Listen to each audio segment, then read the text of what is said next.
اور اے محمد صلی اللہ علیہ وآلہ وسلم، ہم نے تم کو تمام لوگوں کے لیے خوشخبری سنانے والا اور ڈرانے والا بنا کر بھیجا ہے، لیکن اکثر لوگ نہیں جانتے اور کہتے ہیں اگر تم سچ کہتے ہو تو بتاؤ یہ قیامت کا وعدہ کب پورا ہوگا؟ کہہ دو کہ تم سے ایک ایسے دن کا وعدہ ہے جس سے نہ ایک گھڑی پیچھے رہو گے اور نہ آگے بڑھو گے۔ اور جو کافر ہیں وہ کہتے ہیں کہ ہم نہ تو اس قرآن کو مانیں گے اور نہ ان کتابوں کو جو اس سے پہلے کی ہیں، اور کاش ان ظالموں کو تم اس وقت دیکھو جب یہ اپنے پروردگار کے سامنے کھڑے ہوں گے اور ایک دوسرے پر الزام دھر رہے ہوں گے۔ جو لوگ کمزور سمجھے جاتے تھے وہ بڑے لوگوں سے کہیں گے کہ اگر تم نہ ہوتے تو ہم ضرور ایمان لے آتے۔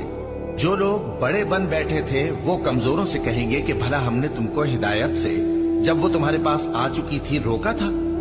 نہیں، بلکہ تم ہی گناہ گار تھے۔ اور کمزور لوگ ان بڑے لوگوں سے کہیں گے نہیں، بلکہ تمہاری رات دن کی چالوں نے ہمیں روک رکھا تھا جب تم ہم سے کہتے تھے کہ ہم اللہ سے کفر کریں اور اس کا شریک بنائیں۔ اور جب وہ عذاب کو دیکھیں گے تو دل میں پشیمان ہوں گے اور ہم کافروں کی گردنوں میں طوق ڈال دیں گے۔ بس جو اعمال وہ کرتے تھے انہی کا ان کو بدلہ ملے گا۔